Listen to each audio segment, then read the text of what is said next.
From Social Prosperity Partners, this is Community Catalysts.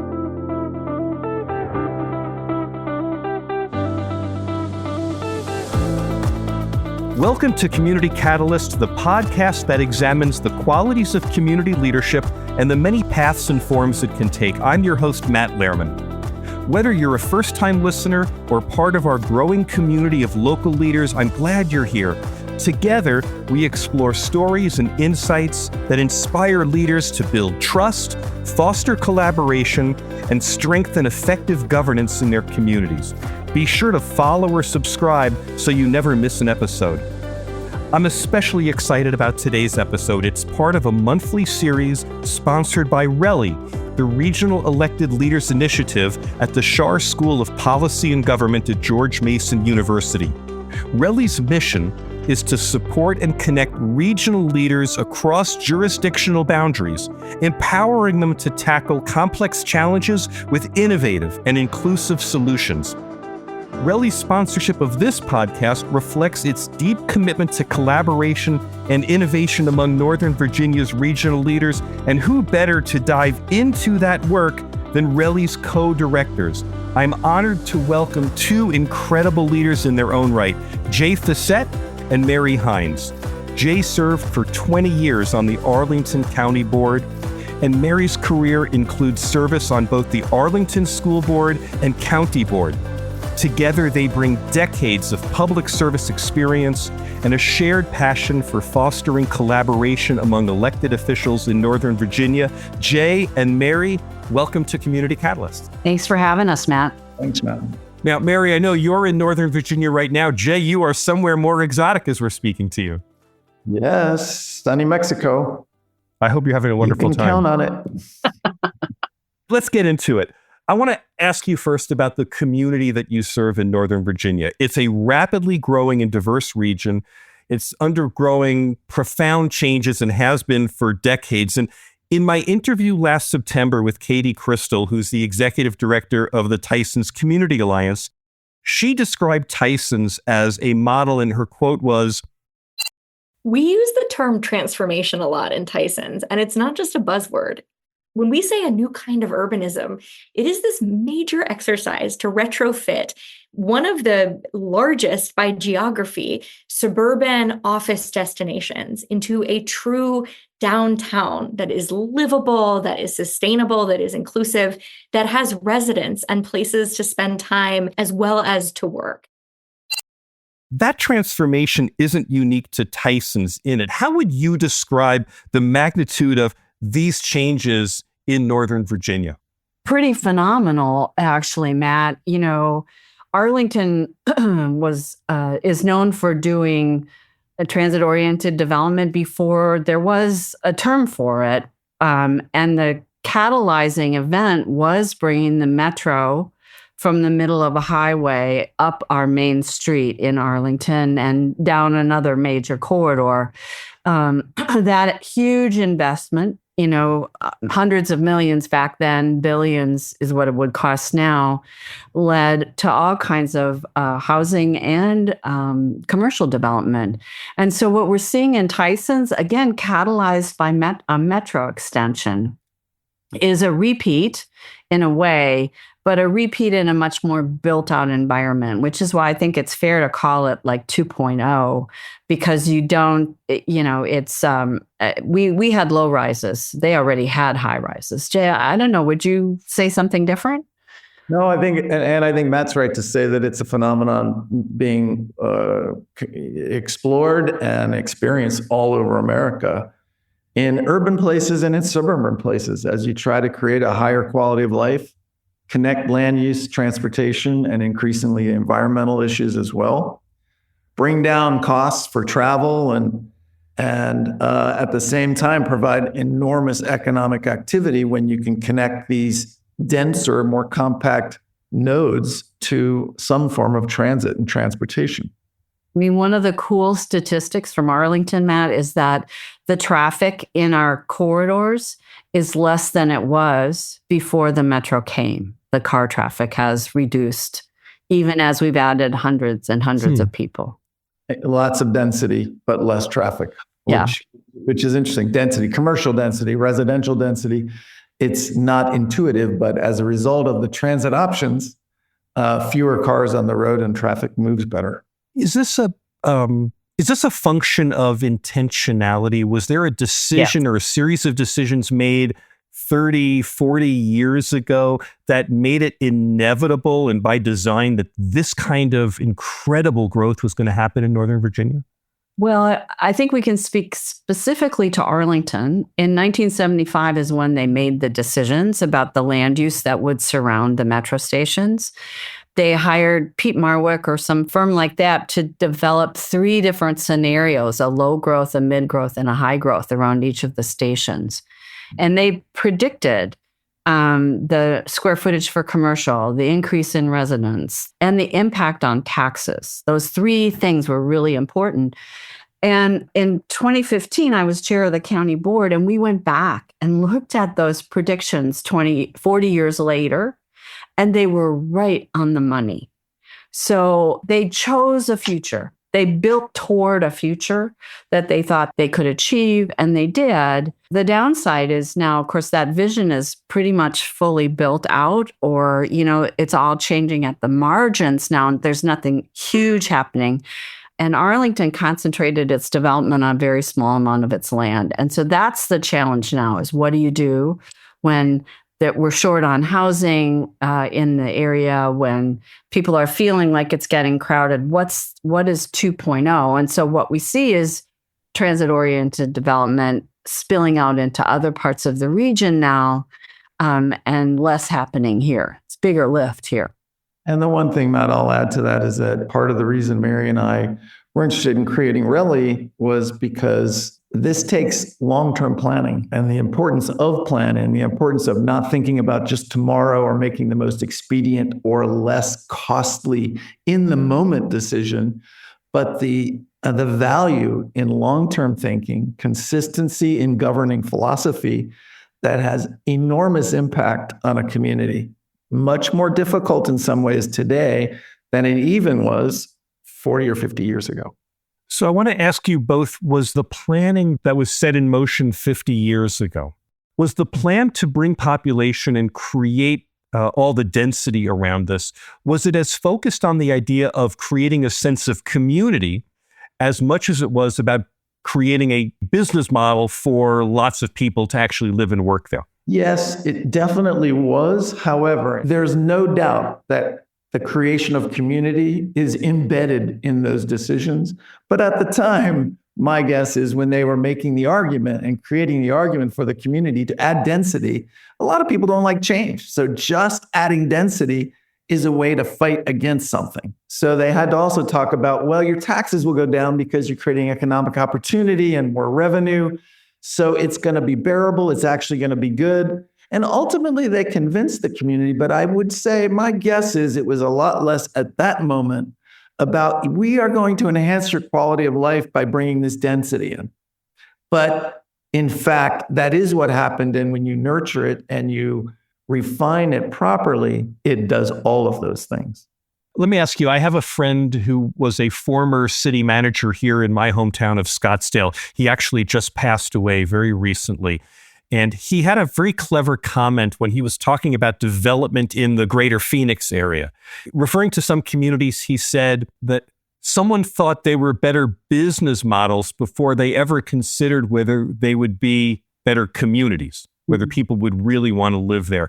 Does that same kind of criticism exist in Northern Virginia? Or how satisfied are you that the development here has been about not just developing population centers, but about developing communities? I think we feel great in Arlington. And I think increasingly Alexandria, Fairfax, and Loudoun and Prince William are working to create those communities along their transit and transportation corridors as well. And in some instances, they're right at the station mixed. And some people like that more urban place. And in some instances, they're a quarter mile, a half mile away where more people live, but they can easily walk or bike or scooter or get around with ease. So yes, that philosophy carries well beyond the highly dense urban corridors. we've gotten way more sophisticated about open space and the importance of open space, not just hardscape, but real places that have grass and trees, even as we build tall buildings and bring more people. So I think that, and I credit the incredible staff, but I also credit elected leaders who listened to the complaining and said, there's a policy change that we need to make. This isn't like satisfying Susie Joe down the street. This is, whoa, we missed an aspect of what makes for a good community, what allows people to gather, what allows them to feel like this is their home. In my October interview with Megan Alderton, who is a governing board member at the Alexandria City Public Schools and who shared that she was the board chair at the dawn of COVID, I asked her what her most valuable skill as a leader was. I am a calm person.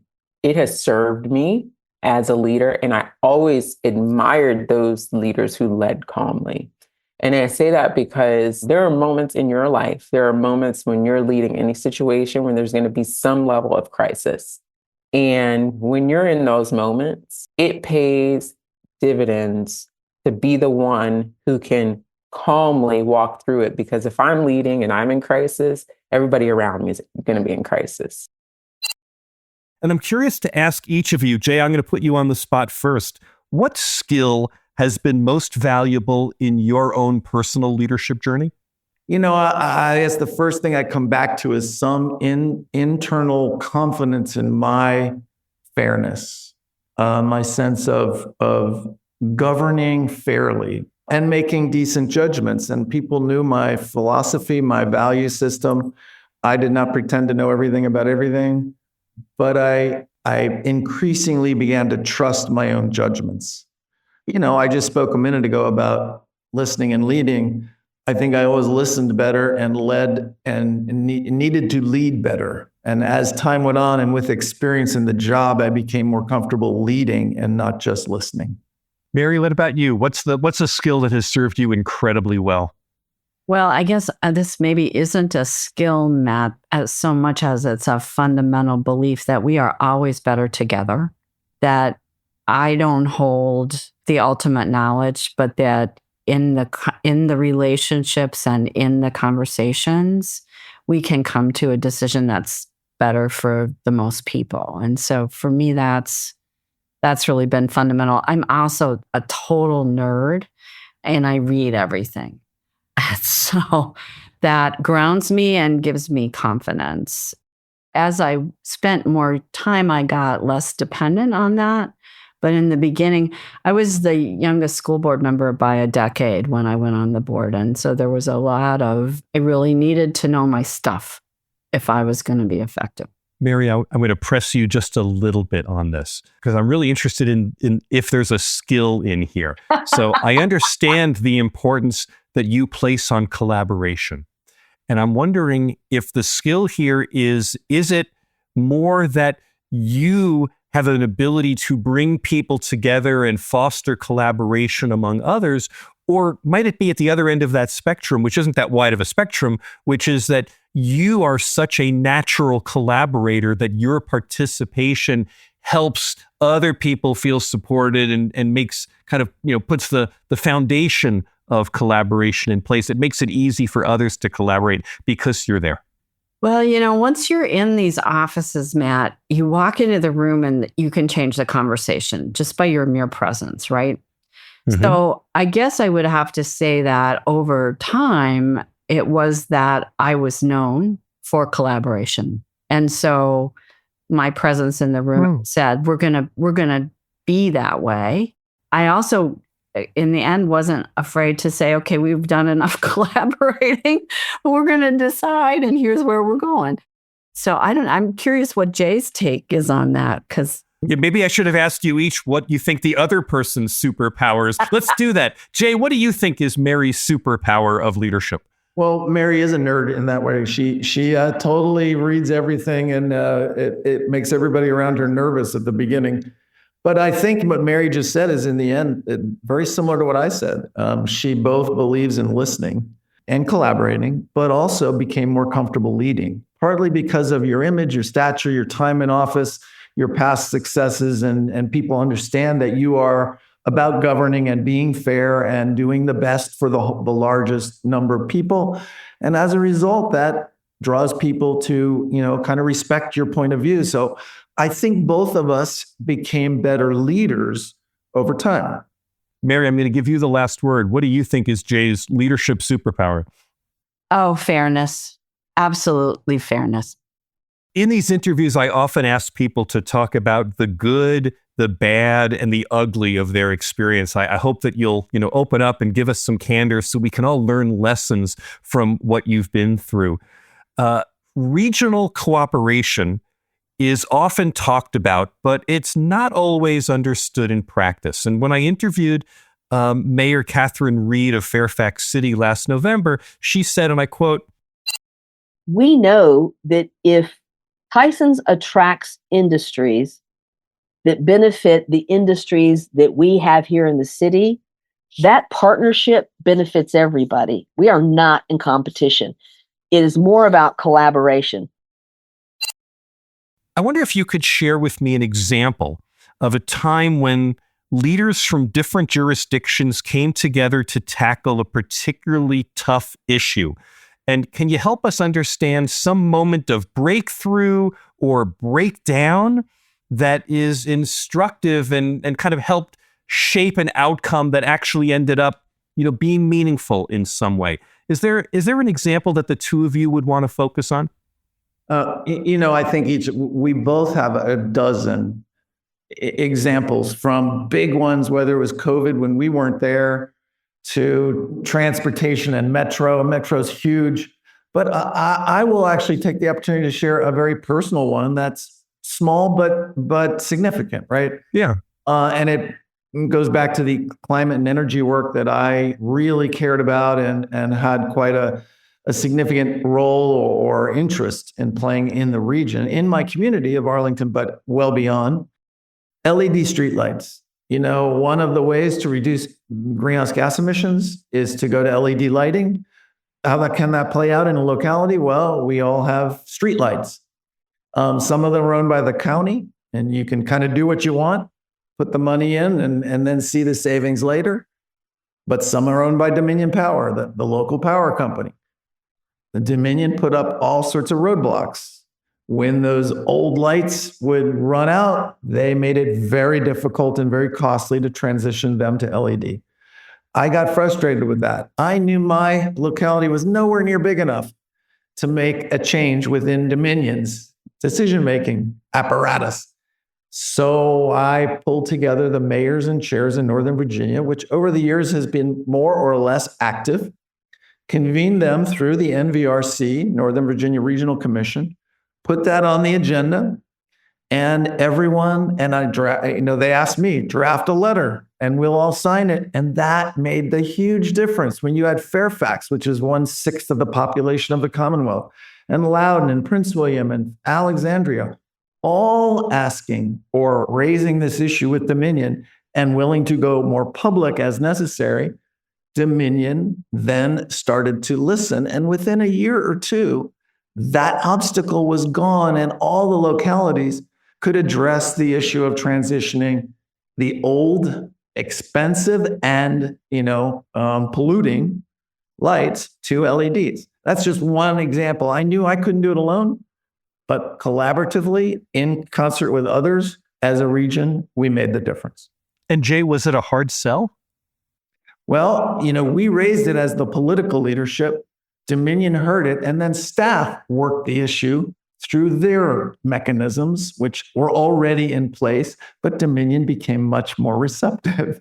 So in the end, it was a collaboration not only between the elected leaders to get it going, to raise the visibility at the right level, Dominion to be receptive, which they would probably not have been otherwise, and then the staff to continue to implement the changes and make them happen. Mary, what about for you? Give us an example of a regional collaboration that was a particularly strong learning experience or demonstration of the value of collaboration? I'll pull one from my school board years. In the late 90s, Arlington County had a huge percentage of its students who came in not speaking English.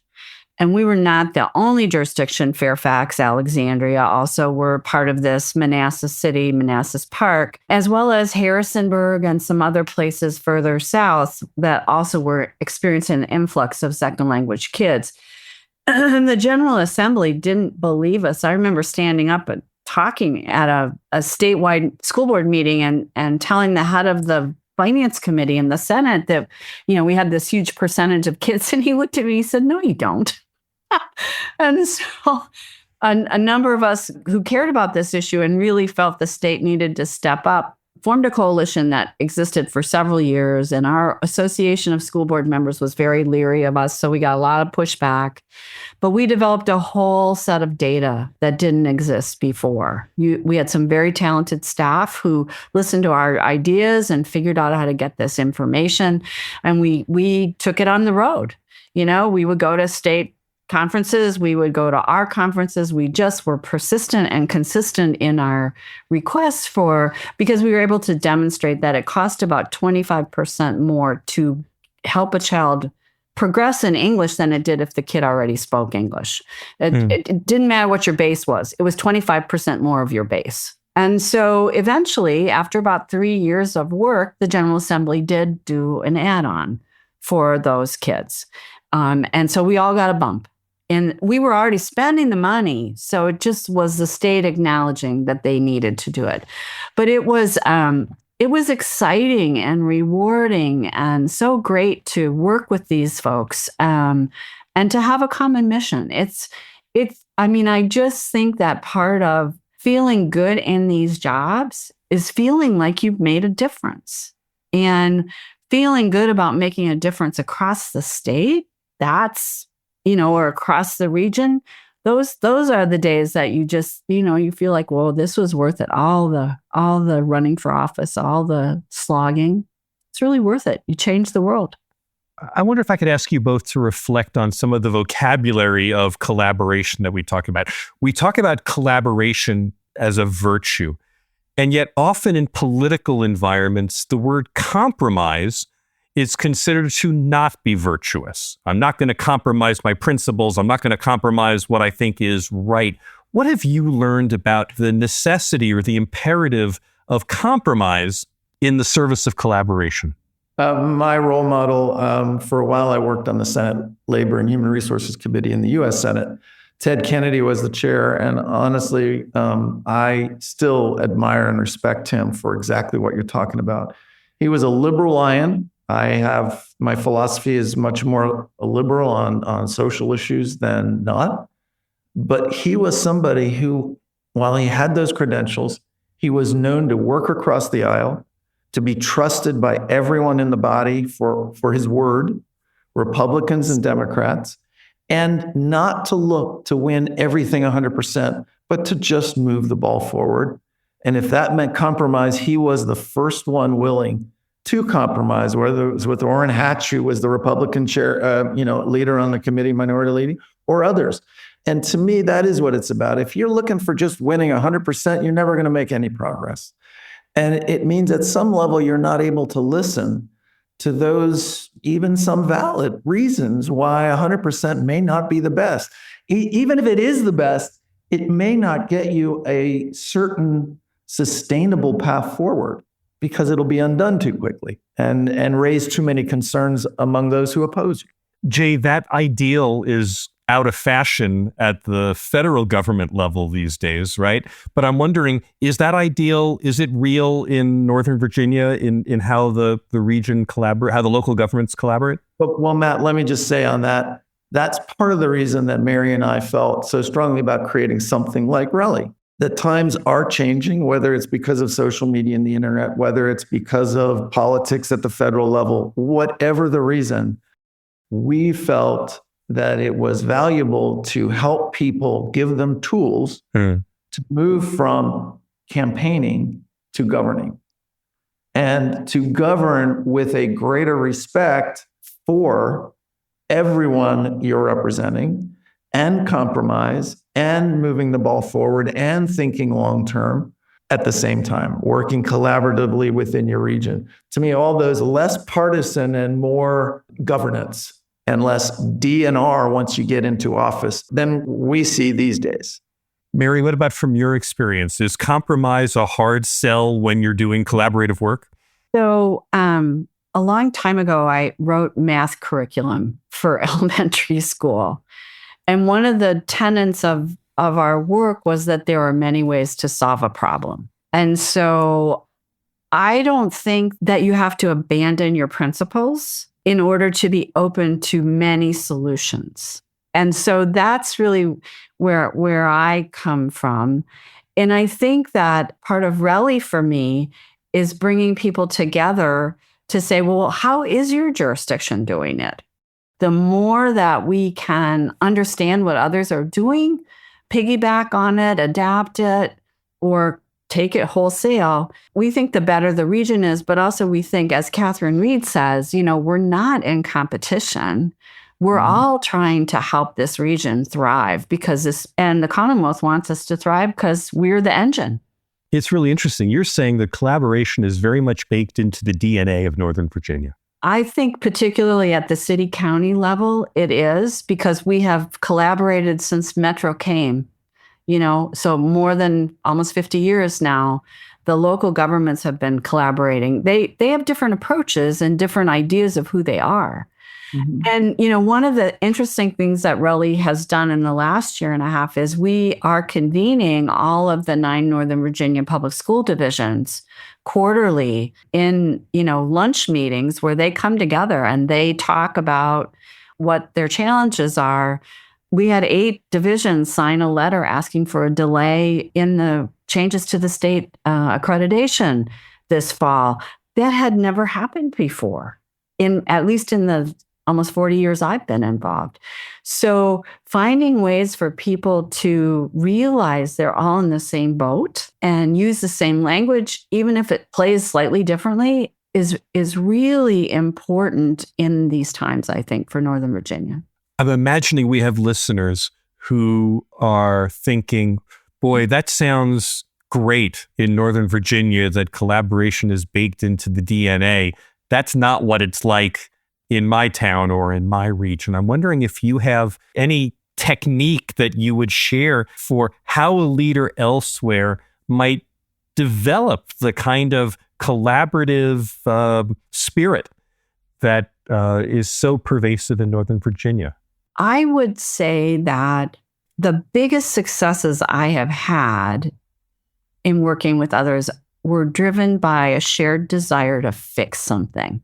And it didn't matter, as Dave says, a party, because I started out on school boards and school boards are nonpartisan, I don't think as strongly in the party mode.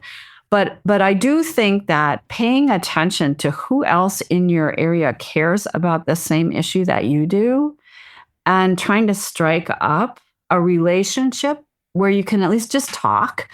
So much, I think I said this before, so much of this work can be very lonely in that, the other people on your board may not be interested in the thing that you're interested in, or the role that you play on a regional body may not have any relationship or a connection to the issue that really lights your spirit up. So this is, I think, how you build that kind of leadership that actually moves a community forward. Is like, what really makes you excited and who else is also excited? And you can, sometimes the advocacy group people know exactly who the person is on the other 3 boards that you should talk to that you haven't met yet. And they'll introduce you. So to me, it's like, that's where the joy is. Even if you have successes in your own sphere, and both of us worked in Arlington, our smart growth was kind of the first out of the box. We set a standard and it became very noticeable. And don't presume that your form of smart growth is going to work everywhere, including the outer suburbs where there are fewer people or they're more spread out already, or it's a different geography. So, you have to be careful about saying, hey, we do it best, or this is the way to do it. Maybe the philosophy is consistent, but how it is applied and refined and implemented can look very different. And you have to be open to that. You got to recognize that the constituencies are different too. And the learning journey for community, you have to invest in the learning journey. I don't know if you can see me smiling here, but I just want to reflect back on you that the way you both answered this question reflects the strength of your partnership together. Mary and Jay, we're at the part of the interview where I want to ask you some lightning round questions in which I challenge you to answer in just one sentence or less. Are you ready? Damn, this is scary. The first question, I want you to answer for each other. So Mary, you're going to answer this for Jay. Jay, you're going to answer this for Mary. Mary, describe Jay's leadership style in just 3 words. Thoughtful, grounded, and fair. Jay, 3 words to describe Mary's leadership style. Capable, thoughtful, knowledgeable. Collaborative. Sorry, that's 4. Hey, Jay, I want to ask you, what's the best leadership advice you ever received in 1 sentence or less? Don't worry about who gets the credit. Mary, if you could instantly gain 1 new leadership skill, what would it be? Confidence. Jay, what's 1 habit or practice that consistently helps you grow as a leader? Continuing to care, continuing to stay engaged and not leaving. Mary? Keeping my eye on the long-term ball, even as I manage the details of today. The long term. I have one last question for both of you and kind of an opportunity to reflect a little bit. As Northern Virginia continues to grow, what do you see as the most pressing challenges and opportunities for the region? And what is RELI focused on helping to make happen over the next decade or more? This one is a good one because Mary and I have had some conversation about, and the region is bubbling about this, is what is the implication of the incoming administration on the region? There's no doubt in my mind that the District, Maryland, Virginia, the capital region will be one of the most heavily, directly affected by the incoming administration, one way or the other. And how the region responds, preempts, collaborates to protect themselves, to learn from the changes and accept and listen and hear where there are some positive changes, but also recognize that they need to be aware with the economy, with jobs, with federal employment, a lot of implications for the District, Maryland and Virginia. Mary, what do you see looking ahead? I frame what Jay is saying a little bit differently in that I think Northern Virginia's mindset has been, we have somewhat a diverse economy, but we have this base that is federal government. And we can always count on that. And we certainly, the downturn in 2008, other things, we rode out better than others did.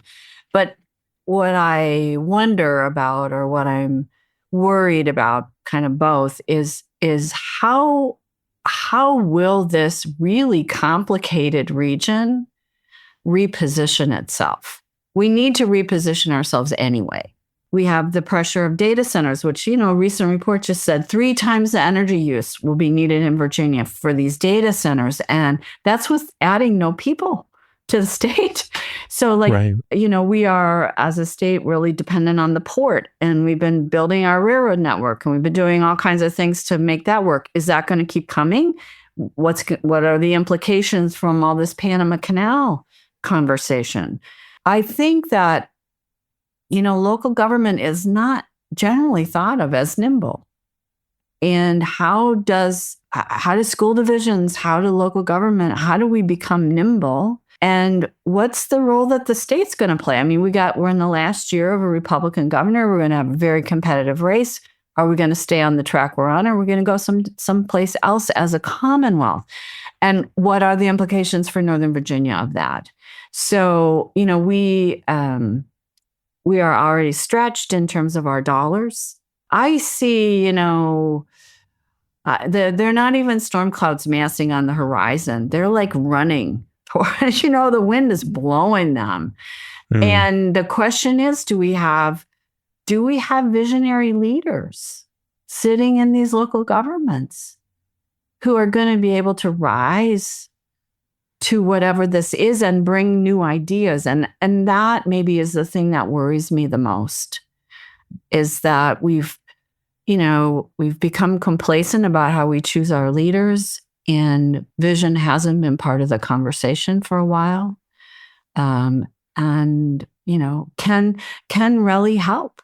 Can we provide a place for people to really, once again, reach for the new idea and find the wherewithal? But I'm constantly reminded that the metro station was built with 90% federal money. So these big ideas, they've got to be funded locally now. What a downer.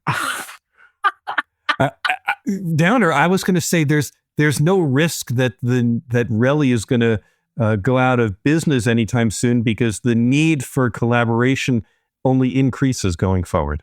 Yeah, that's true. I very much appreciate the framing of that around vision of local leaders. Of course, local leaders at school board level, local city council level, even our General Assembly members. It will take vision and conversation and collaboration to find the best ways forward. And of course, change is inevitable. It's the only thing that is constant in life. So that is inevitable. It's just you need to continue to nurture the leaders that have the capacity to deal with it and develop the resilience necessary to go forward. Mary Hynes, Jay Fisette, thank you both for sharing your experiences and insights, and thank you for undertaking the regional collaboration work that you champion, and for giving us all a front row seat to be able to understand it in all of its dimensions. It's been great talking to you today. Thank you so much. Thanks for having us, Matt. Thanks, Matt. Thank you once again to my guests, Mary Hynes and Jay Fisette, co-directors of the Regional Elected Leaders Initiative at George Mason University, for joining me today and for their sponsorship. RELI's support makes it possible to explore the dynamics of regional collaboration in Northern Virginia, offering inspiration and practical lessons that community leaders across the nation can apply in their own efforts to build stronger and more connected communities. If you enjoyed today's conversation, please rate and review it on Apple Podcasts or wherever you listen.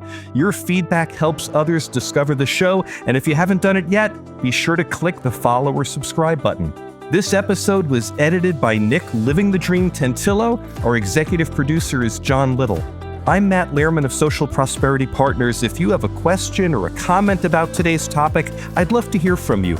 Reach me at 602-688-2724 or Matt, M-A-T-T, at socialprosperity.us. Do you have a story to share of lessons learned on your journey to leadership? Click the podcast guest link in the program notes. I'm always looking for instructive and inspiring voices to feature on the show. Today's conversation with Jay Fisette and Mary Hynes underscores a powerful truth. Collaboration, cooperation, and yes, even compromise are essential. In a dynamic and diverse region like Northern Virginia, we see an incredible demonstration of how building connections and fostering trust and working across boundaries can create resilient and future-focused communities. Let their experiences inspire you to seek collaboration and shape a shared vision in your own community. Thanks for listening. We'll be back soon with another Community Catalyst.